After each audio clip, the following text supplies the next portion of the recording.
So we are going to learn about texture mapping. Both of these images are texture mapped, and they are both on the same image, actually, but they have different patterns put on top of them. Even though I own both of these pairs of leggings, I still made these texture mappings because they honestly look better than the leggings that I made, or they might just look better than the photographs.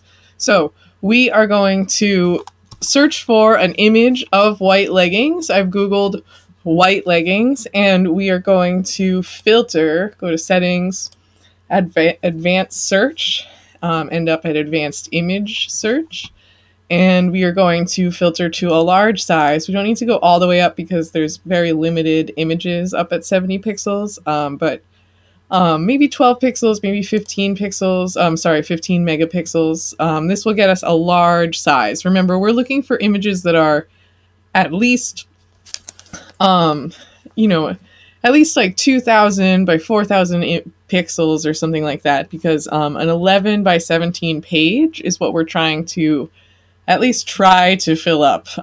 So we need to look for really large images. I'm also going to filter the file type to JPEG images, because sometimes you end up getting like web.p images and stuff that Photoshop can't read, and that's really annoying.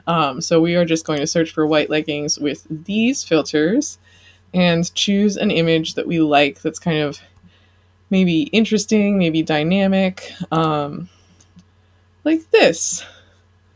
And yeah, it's 4000 by 6000 pixels, so that's great. Where you can normally just like download a picture straight from Google Images, with images that are this large, you want to click and go to the image itself, and maybe even click through if it's on Pinterest. Oh, it doesn't show up. We can try downloading it from here though, and opening it up in Photoshop. So I'll just choose save image as and save it in a folder.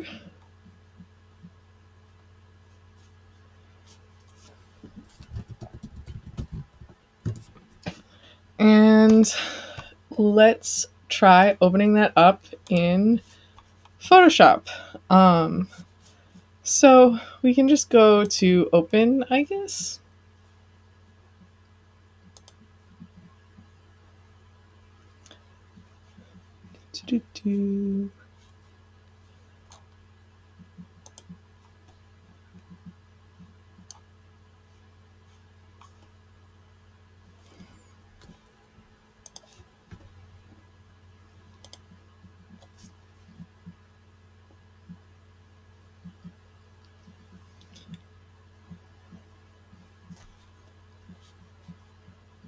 So it's not particularly large. Let's go to image, canvas size, and we can switch this to pixels. So it's only 500 by 800 pixels. So this actually won't work that well. Let me try to find another one, and I will be right back. But that's the process you use. You just have to make sure that the images you download actually are that size. So I found an image that is actually a large size, and when I go to image size, I can see the number of pixels it has. And we can also change its resolution to 300 pixels per inch. And we always want to be working at a 300 pixel per inch resolution, because that is print resolution. And anything lower than that will turn out a little bit blurry when you print it for your textile design portfolio. And we don't want that.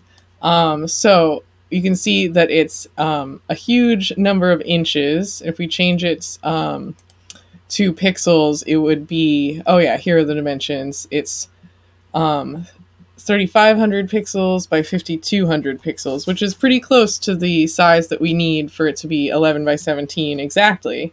So I'm going to uncheck resample, and that's important. If this is checked, uncheck it.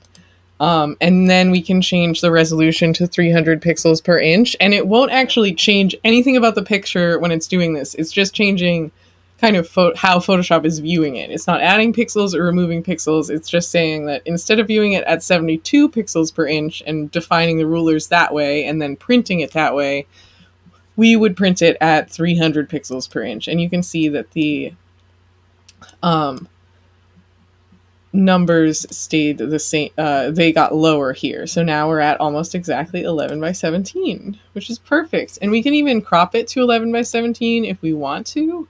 But we don't have to. We could definitely do that afterwards. So I will just get it a little closer. 17.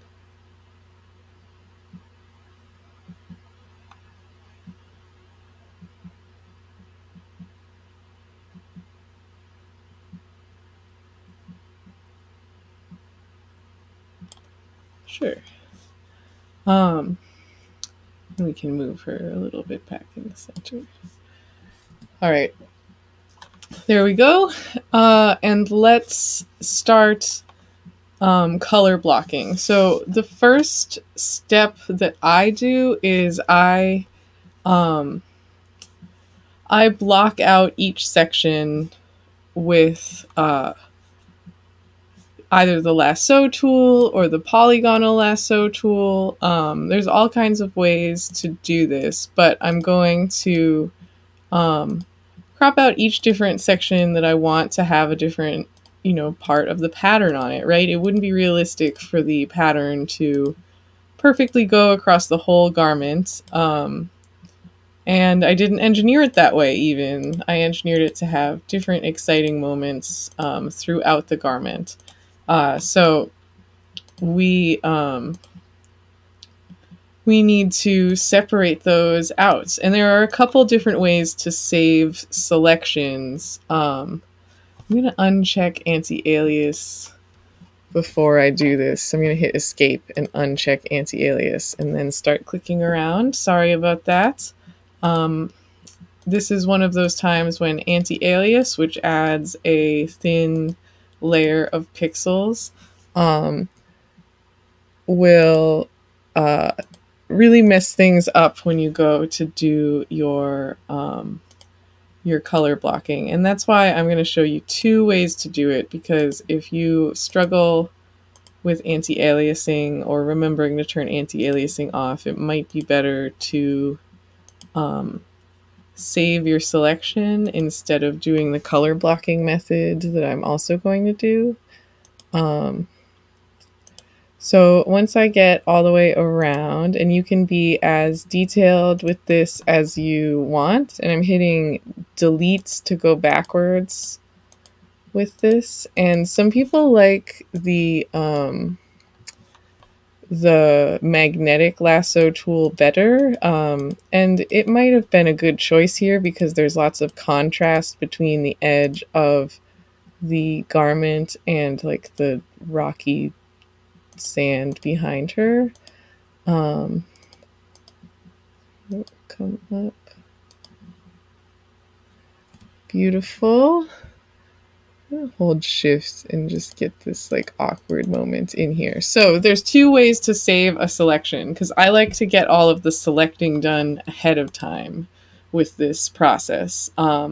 So we can either go to select and then save selection, and this panel pops up, and we can name the selection right leg and choose OK. And this is my preferred way to do it. We've made sure that anti-aliasing is off for the selection tool, and we're also going to make sure that anti-aliasing is off for the paint bucket tool. And then with a color that is not your final color, fill. And what this does is like we can deselect, and then later on, all we have to do is know like what our color block layer is. And we can come back in and select again. Okay.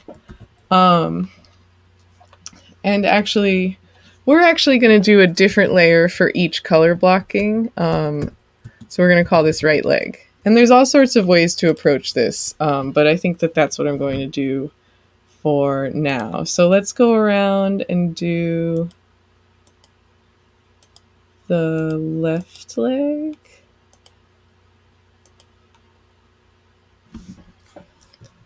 And I'm also going to introduce clipping masks in this process. So clipping masks are a way of removing parts of an image without, or just like hiding parts of an image without actually removing them from the file. So like we'll be able to access them again. And to kind of show you what I mean, when I finish with this, I will use this selection to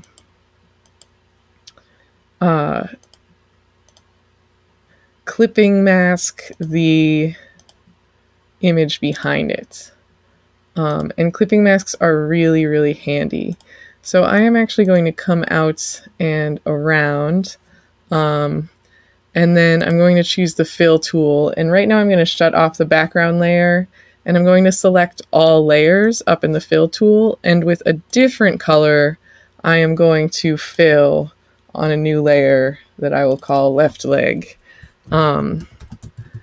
And I shut the background layer off because otherwise when I choose all layers, that would affect things. And I've chosen all layers so that when I paint bucket this section, it will only go up to the edge, and there will be a perfect line of pink and purple there, and there won't be any leftover pixels by me trying to select along the line, if that makes sense. Okay, so all we have left is the waistband. It looks like we'll only be doing a back waistband on this garment, and that's perfectly fine.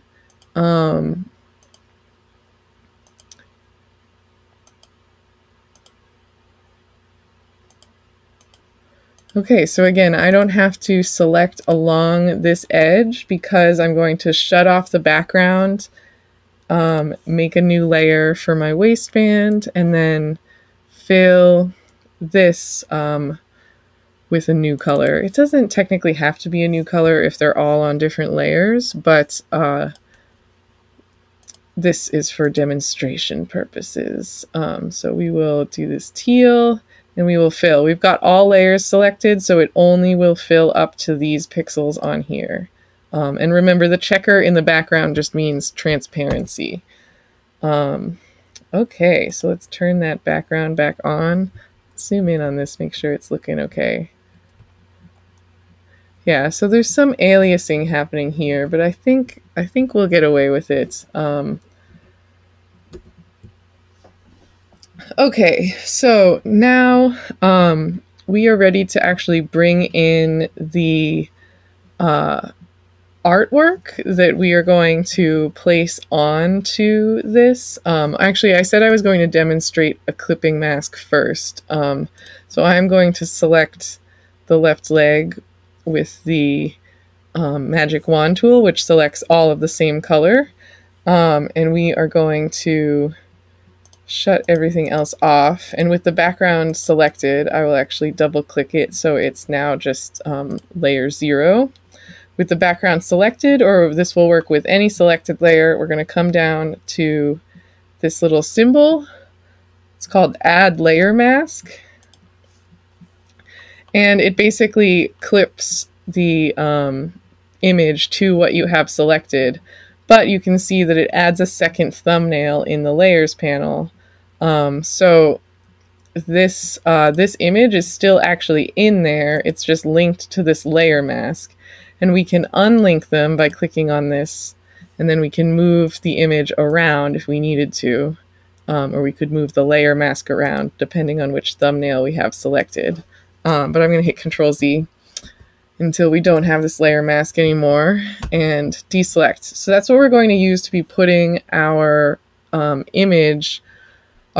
textile design, our engineered textile design on this layer. So I'm going to find the JPEG I saved in my last video, and we are going to bring that in here.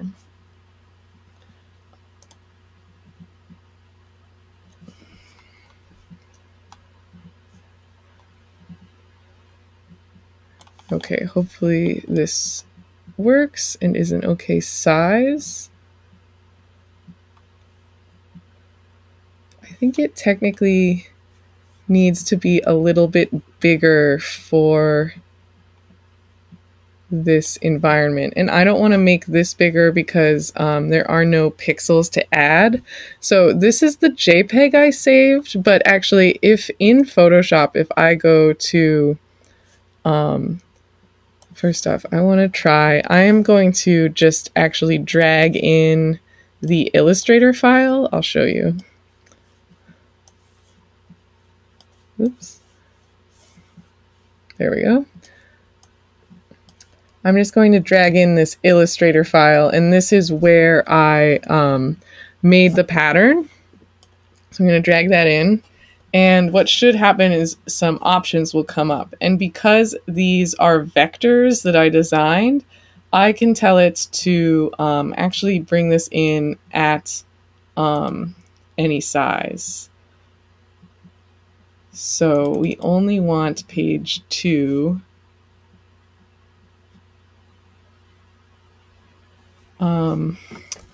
Sorry, I'm going to try it one more time.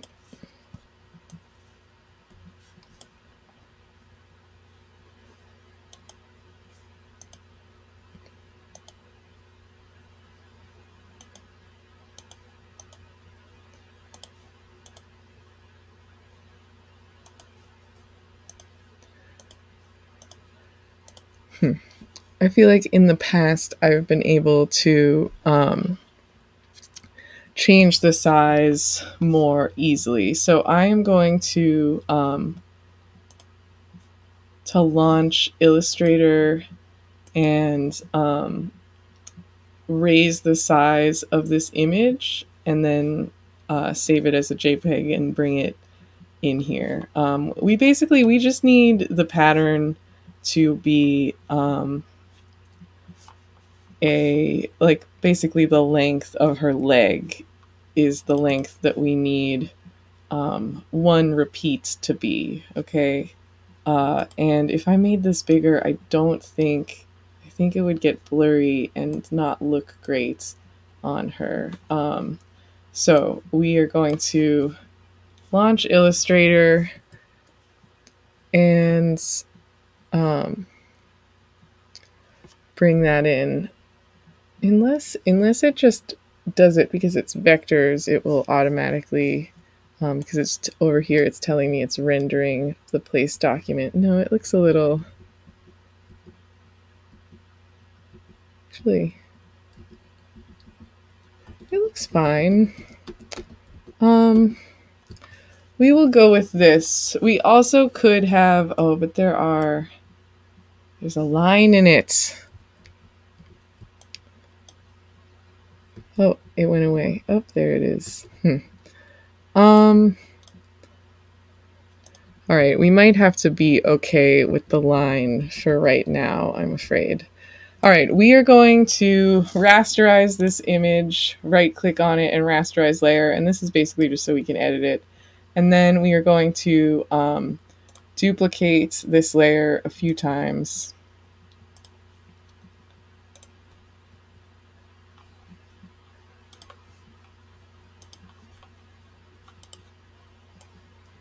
All right, and we are going to put one each of these layers above each of the different sections we've made. And I'll actually shut off all the upper ones first. And so right now we just have the right leg and this object, and we are going to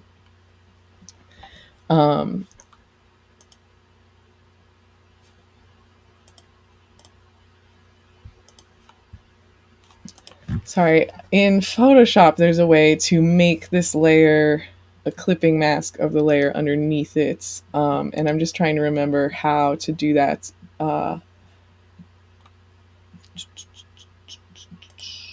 Okay, yeah, it was the menu with this option selected and then make clipping mask. Right now it says release clipping mask because it's already a clipping mask. But here it is.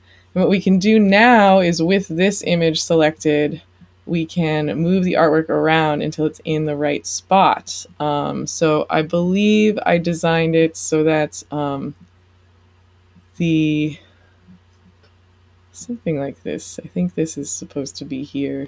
I might have to double check how I designed it, but it's also okay if you're still kind of figuring out and adjusting things as you go. What we can also do, and what I'll probably do for the last layer, is we can rotate things and we can warp things to make them look even better. But right now I'm just going to try to get it in kind of the right spot. Oh yeah, so there's that. And yeah, I think this should actually be right here-ish. Awesome. And we're going to do the same thing for this leg. So I'll turn that leg on, and we are going to go up here and choose create clipping mask. And then turn this on. And now we can, with this selected, find where it is supposed to sit. There we go.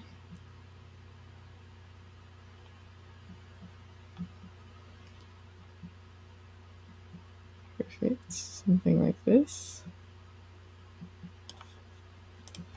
And then for this upper one, we are both going to have to rotate the image, and we're going to have to warp it so that it kind of wraps around the body. So let's find the right spot on this.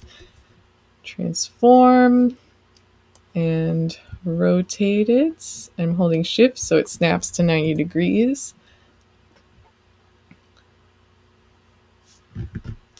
And we are also going to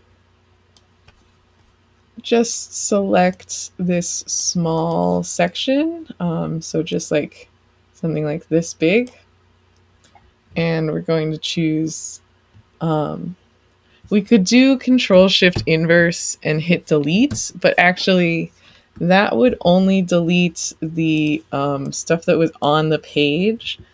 So instead I am going to copy it, so Control C, and then shut this layer off and paste that same image, and we're going to get that in place. Perfect. And let's have it be a clipping mask. So I'm going to come up here to menu and choose create clipping mask. And we'll turn it on. Beautiful. And while this is happening, we can go to edit warp. Puppet warp also exists in Photoshop, and it's a great option. But transform warp is also great. So with it, we can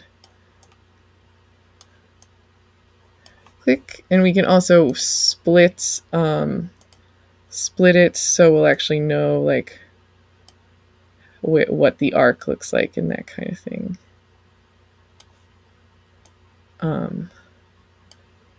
My technique to make things look like they're wrapping around the body is generally to have things tighten up so that like it makes it look perspective wise like things are getting further away from you, as like the pattern gets tighter as it goes around the body. And we could do the same things to the leggings, but I think they're going to look all right here. All right, so let's talk about getting some transparency going. If we just lower the opacity of these layers, it actually would give us a hard time. This is one of my favorite ways to do this for the flexibility of it all. But then when we go to make things transparent, things get frustrating. So actually at this point, I am going to make all of these the same color again. I'm just going to make them white, I think.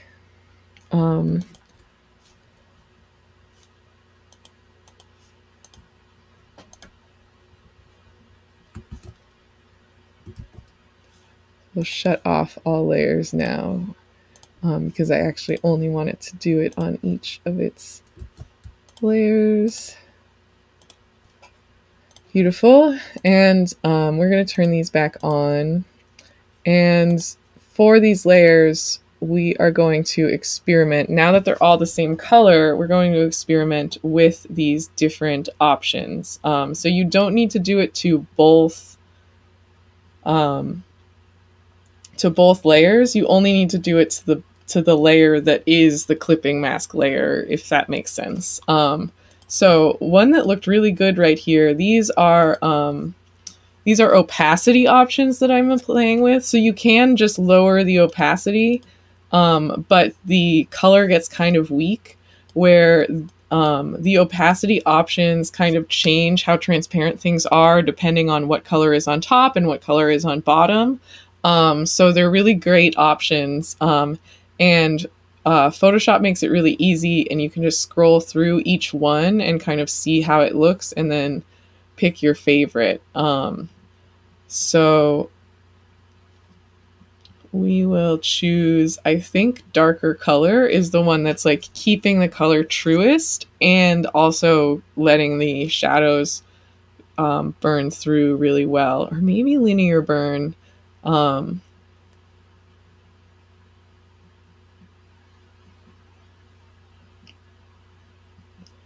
All right, let's try it all in linear burn right now. So I'm going to change all of these legs to linear burn.